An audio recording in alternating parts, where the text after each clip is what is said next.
Developing strong interview skills is essential for today's college students. Whether applying for an internship during college or an entry level job after graduation, the competition is likely to be very high. In the 2013-2014 school year, for example, almost 1,900,000 bachelor's degrees were granted. Of these, almost 360,000 were business degrees. Now, that's a lot of people looking to get into the same field. Add to this the fact that many candidates will have the same education qualifications and may lack relevant job experience, and the need to stand out in the selection process becomes apparent. The purpose of this communications campaign is to provide Salt Lake Community College students with insights and tips that they can use to develop and improve their interview skills. This campaign will target students attending Salt Lake Community College for many reasons. The first reason is, as we are all students at Salt Lake Community College ourselves, it is an audience we feel that we have access to. Second, many college students have limited experience to being interviewed. They don't have a lot of job experience, which is why they're going to school. Third, most Salt Lake Community College students transfer to a bachelor program. And our target audience for this communications campaign is Salt Lake Community College students. Community college students make up the largest group of college students at 38.1%. Additionally, many students start thinking about and looking for internship opportunities during their sophomore year. Introducing this information early can help them stand out in the selection process. Here are the demographics. 64% of SLCC students are aged 24 years of age or younger. 51.5% of SLCC students are females. 48.5% are males. SLCC student distribution by race and ethnicity is 69% white non-Hispanic, 17.5% Hispanic, 3.75% Asian, 2% Black non-Hispanic, 1.27% Pacific Islander, and 0.8% American Indian Alaskan. My name is Dallin, and I'll be covering the next couple slides in our presentation. What are some of the key messages that we hope to accomplish through our message? Considering the high competition for internships and entry-level positions, performing well in interviews is extremely important. Many students, like myself, are attending school and trying to break into a career in which they are studying for. For me, it's accounting, and like other students, I don't have as much experience in that field as I would like outside of school. So knowing how to market myself and my skills in this competitive field is critical to getting a job. The second point is interview skills are like any other skill that they can be practiced and improved. Just like shooting free throws in basketball, interviewing skills come through practice, not overthinking things, and not being afraid to fail. Practice makes perfect. And lastly, continuing to hone in your interview skills will serve you well throughout your career.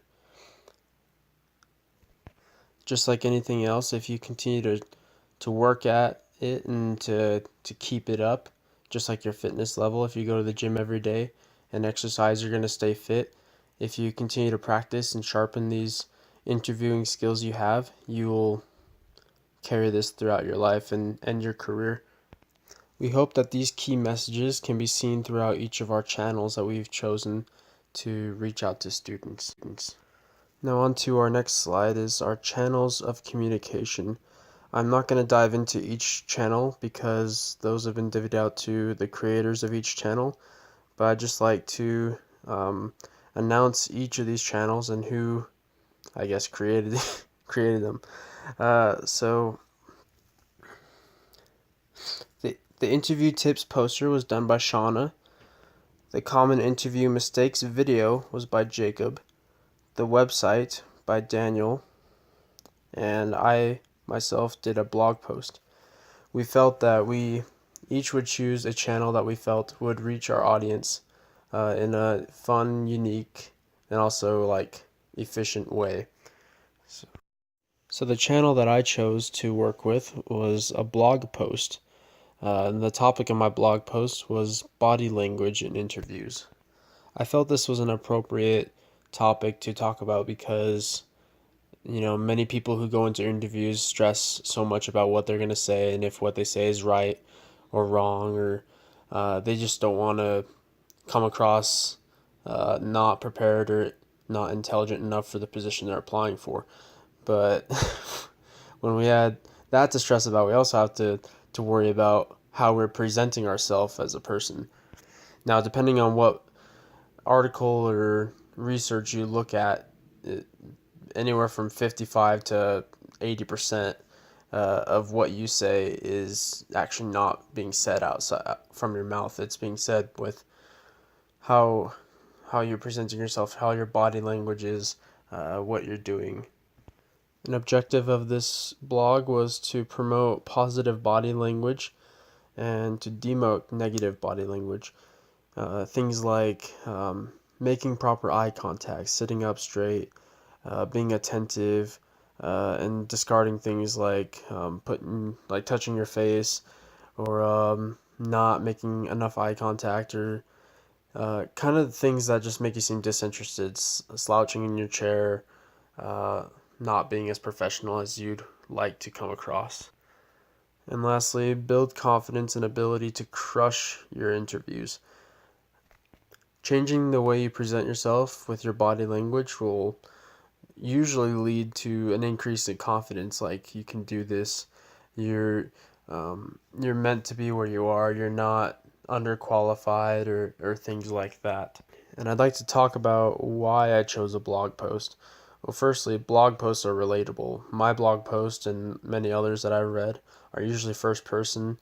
They discuss their personal experience, what they chose to do, what the outcome was, and how they learned from it. That's one unique thing about blog posts, which makes them easier to read and understand because you can be put in their shoes and you can relate a lot more, just like I said before. And as well as they're easily shared and distributed. Whenever I get on Facebook or online, there's usually somebody posting a blog of some sort, whether it's a personal blog or a school blog or a career blog. They're easily accessible and they can be passed out quickly. And we thought that would be a good thing to put on this website that we've designed together.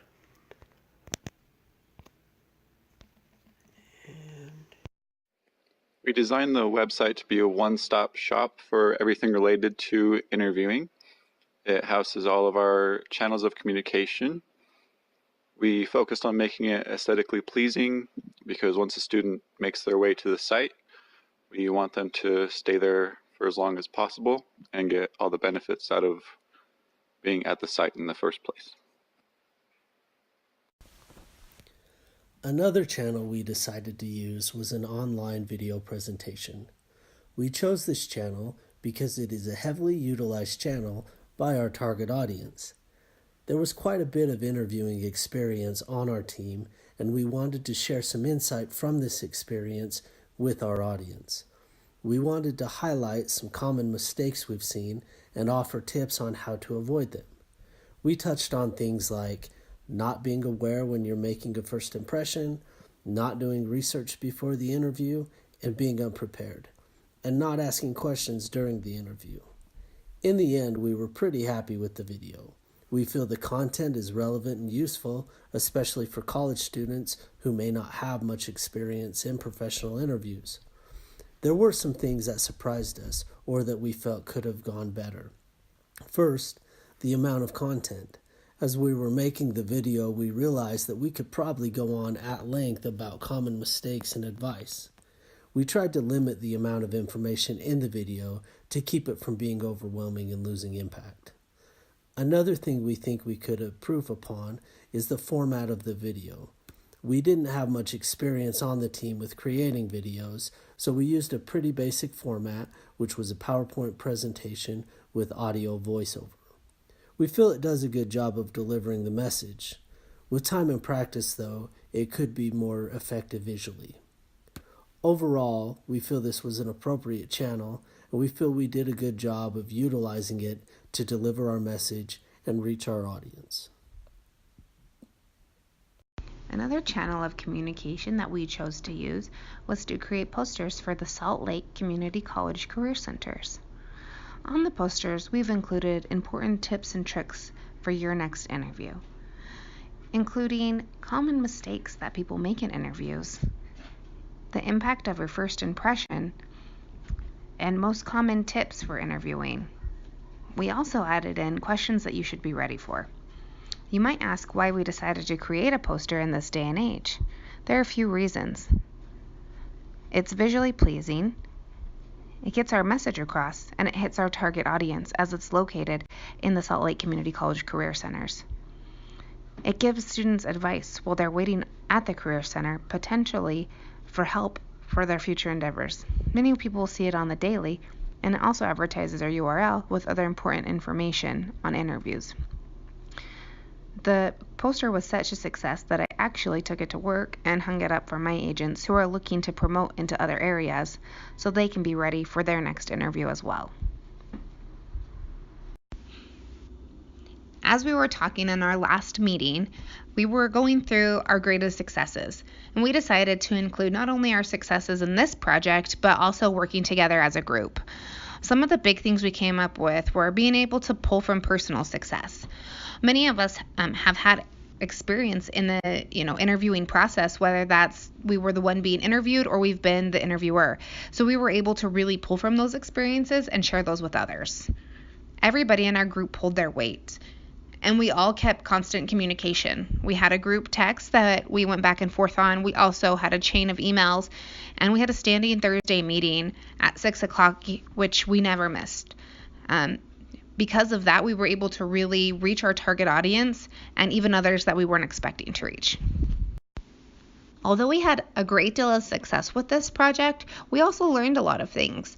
We learned things not only about what it means to work together as a group, but when it comes to the interview process and successful channels of communication, we learned that probably our weakest link was the website. Not because it didn't have great information, but because we're not going to be able to keep up on it after the semester project is over. And there's also many resources that weren't included in the website just for sake of time and the amount of resources out there for interviews. When it comes to working together as a group, we learned through each other's success, and we also learned through the teaching process. When you teach someone a new skill, you learn about that yourself. We're all going to be stronger interviewers and interviewees from this project. We were also able to learn from each other's experiences, which was really cool to hear about the different backgrounds. And a big thing that we did really well that we learned was just being accommodating to other schedules. We all have a life outside of school. Most of us work and have families, so there were times when we had to move things around to be accommodating. Although we learned a lot of things and we did find some things that weren't as successful as others in our project, we felt overall it was a really big success and enjoyed working together as a group.